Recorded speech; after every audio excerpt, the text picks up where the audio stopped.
Okay, this is Peter Godinez again with KADY TV. We're at BGCOPH, and we have some major celebrities here who I think, are you guys travel weary now? I mean, you've been doing some travel. And we have Cody Bowen, who is right here, and we have John Heath right here, whose claim to fame is you were carrying the American flag at the World Games. And again, I'm not following it, but that was held in which country? Brazil. Brazil, which I kind of had in my mind, so I didn't want to look too stupid and say that was in Miami, Florida. But tell us about the trip. I mean, a lot of people didn't know that in Oxnard, but half the population knew just because of Bob Allen. You know, he did a lot of surveying, and a lot of people didn't know, but a lot of people do know, and a lot more people are going to know now. So, gosh, tell us how you got that privilege, and I'll let you guys kind of fight it amongst yourself with who talks first and second. You can talk over each other if you want. We have technology to do that. So, Rochambeau. Well, I guess I'll start. Coca-Cola approached Boys and Girls Clubs of America. I work with Boys and Girls Clubs of Oxnard. Okay. And they approached Boys and Girls Clubs of America, and they said, "Hey, we do this contest every 4 years for U.S. flag bearers during the World Cup games, and so we want to open up 2 spots for you guys. So we want to have one of your advisors write an essay about 2 students, and it was for all the Southern California clubs. So I wrote an essay about John and Albert, who couldn't make it. He has summer school now. Okay. I wrote the essay about those 2 and how they're involved in the club, community, their grades, their love for soccer, and thankfully my essay was chosen. And so the 3 of us were sponsored by Coca-Cola to go down there, and John and Albert were given the opportunity to be on the field holding the U.S. flag with a few other students from around the country. How did they notify you? Call you, email you, send you a letter, registered letter? They actually, it was a really quick turnaround. They let us know 1 week, and then the essay was due the following week, and we knew by that Friday. So oh my goodness. A week and a half, it was really quick. And how'd they make you feel? I mean, they got it on film. I mean, John was freaking out. Did you find out first, or is this like you guys all got separate letters and did the texting, did the calling, ran over to? Well, actually, it's kind of funny. My supervisor, they found out first, and I'm kind of like kind of play a lot of jokes at work a lot, so they wanted to play a joke on me, and they told me that we didn't win. Oh, God. And yeah. so half the day I was pretty upset. The kids were, upset, but they said, well, we're gonna come to the club, and we're gonna just say how proud we are of the kids and the whole club in general. And when they showed up, that's when they said, oh, just kidding. It was the day before April Fools. So it was. Did they give you any sign? But I'm sure it was hard. I'm sure you believed them at face value. Yeah, I did, and it was cool because then we got a genuine reaction from myself and John and Albert. And I'm sure you got a big standing ovation, clap, whatever it might be. So how are you feeling at this point? I mean, my gosh, you're going to go to Brazil, represent the American country, and a big event getting here on television. How are you feeling at this point? I was just really excited. I've needed an opportunity like this to prepare me for what I want to do in my life. Mm-hmm. And when we got this, I was like, this is my opportunity to do something with my life and experience the world. So I was excited. I was a little bit anxious, a little nervous at first, but then I was just I put the nerves aside.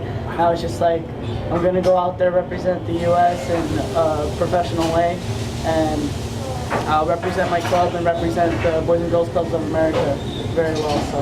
Wow. So you get there, you pack, you get on a plane, you arrive. What do you see? I mean, what are you experiencing? You're pretty proud of. Why don't you go with that one? Alright, well, we were approached by Coca-Cola, like they picked us up from the airport, and when we were driving out of the airport, all we saw was just like beautiful beaches in Recife. That's the city that we were at. Beautiful, beautiful beaches everywhere. It was really, it was nice. It was a little high-end than most places in the country, but like just beautiful everywhere. A few little rough patches, but it was alright. Just absolutely beautiful everywhere you look. So that's what I saw. Did you see the same thing, or Yeah. is there add to that? It was during wintertime because it's a southern Oh, okay, hemisphere. that's right. That's right. And so it was a little rainy, but it was it's right near the equator, so it'd be raining and then it'd be, bright sunny skies, and Yeah. then an hour later it'd be monsoon season again. It seemed like. Kind of a beautiful kind of rainy. That's Yeah, what I call it was it. about 80 degrees and rainy, so it's not like, Wow. back here in Southern California where it's 50 degrees and raining. So I'm sure everybody made you feel welcome. Everybody was nice to you. Oh, of course, yes. yeah. Treated you like a VIP. Yes. You gotta have that once or twice or several We times had in a we had a lifetime. full security detail just following us Wow, everywhere. residential treatment. Yeah, it was pretty. They pretty were nice. everywhere. Like if we were like not allowed to do something, we didn't know about it. They made sure that we weren't able That to do was, it. yeah, It was- everybody needs that. Yeah, it was pretty cool. Even on the way to the airport, they followed us, and they were like so intense about it. They got they shared a dirt bike to like drive over there. Two So we big just dudes on a like dirt turned bike. around and we're just like, that's pretty weird. Like two big security guys, and the one that's driving is the smaller one, so it was pretty funny. So a lot of people looking at you like, oh, it's rock stars, what rock stars, movie stars is this? We had a big group too, because they had the local Brazilian teams that would be the ball boys. Right. And then they had other groups coming out holding different flags, the FIFA flag and other flags like that. So there was a big group of us there. So it was overwhelming getting there. So now getting to the actual venue, I'm sure standing room only, right? Yeah, Right. everything was And super packed. they've probably given you swag, a bag of the shirts you're gonna Oh, wear they and gave us so everything. much It's stuff. just like, you need Everything's another sponsored by suitcase. Adidas. Oh my gosh. So they give you the outfit you're gonna wear for holding the flag. Did you both carry a flag or something of different? That was actually John Albert's job. Okay. My job was to make sure that they didn't get kidnapped or Oh yeah, so anything you had the down there. sunglass earpiece, which Yeah, shut me yeah, up pretty much. much. Yeah, that and So you were carrying the flag. I know at first you probably grew about 4 inches, the chest was out, and you're representing your country. And you're on national television. I mean, overwhelming feeling. Not really, because for me as a soccer player, as myself, in the rain, the venue, the whole atmosphere, it felt like that I was about ready to get ready to play against Germany for my own country, represent them in the World Cup. I wasn't anxious or anything like that. I didn't notice any cameras. I was there to do a job, and I did it. I admire you. So you came in like a player. About to play, I'd be nervous and doing the usual nervous things that the players do, but you were there to get a job. Impressive. And you had your security jacket on and just looking like a recruiter, athletic director. yeah. So that I was nervous for them. I was like, don't drop the flag, please don't drop the flag. they did great. You never thought that. I was like, come on, kick the ball and don't let them score, but said, don't drop the flag. This is a different kind of game here.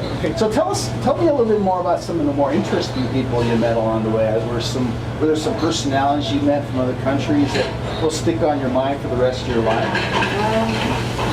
Yeah, it was a little different out there in Brazil, but like a few different like culture aspects. Like what was the one thing like the day thing, right? Oh, Yeah, yeah. This is a really funny. This is It's my all right. favorite story. We're rated what, PG, Bob? Here? Okay, good. We're good. So We're good. they had a bidet in the restrooms, Uh-huh. and which is not really common here in the U.S. And They're in French, they are, but Yeah. I've never seen it here. I've done quite a bit of traveling, so I mean I've seen them. So I didn't tell the boys about it. So the next morning they had their own room. The next morning I asked the boys, "Oh, so what did you guys think of that little machine in the restroom?" I almost could hear the coos if And, it's telling you. and Albert started saying, "Oh yeah, it's to wash your face, right?" And I about lost it. I about lost it. I was like, "No, it's to do your business on the other end." If you don't know what it is, look it up on the internet. We're Yeah. not going to explain it. Oh, that had to be funny. So there was some kind of culture shock, as Yeah. they say. Yeah. So a lot of the people there spoke English, and is any of you bilingual, or you just probably understand a little English? I understand like a little like few languages. The like, soccer terms, that Yeah, kind of stuff. pretty much. Yeah. Well, they speak Portuguese down there, and it was very unique. So if you know Spanish, you can get Pretty much a just few words tell. here and there.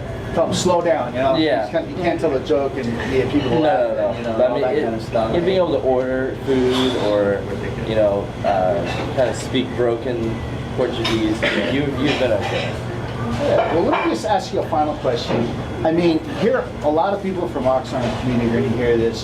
What would each of you say, you brought back something and just one piece of information you'd want to share with the community about your experience as ambassadors for the United States and for Oxnard and for the Boys Club and Girls Club, I'm sorry, ladies. From each of you, what would you say you brought back, besides the swag? So. Yeah. Well, I'm really thankful that we were even given the opportunity. The fact that Coca-Cola and Boys and Girls Club partnered up and decided to do this was awesome. It was valued at $90,000, and they chose us, and it was just such an honor. And I felt very proud to be able to wear Boys and Girls Club and Coca-Cola, and of course the U.S. flag. So it was definitely a trip of a lifetime. That if it wasn't for Coke or Boys and Girls Club, we wouldn't have gone. So great opportunity. Now, John, you said that you now know what you want to do with your future. Right. And then with you, did it actually spark a bit of what you want to do in the future now? Yeah, I mean, I've always been accentuated more. We might have went there, but being a mentor has always kind of been like something I've really enjoyed doing, and working with kids has always been kind of like a long-term kind of thing for me. So. Good. And then how about you? I want to make sure I get you the chance what you brought back that you want to share. Well, something that I brought back was even though it might seem like the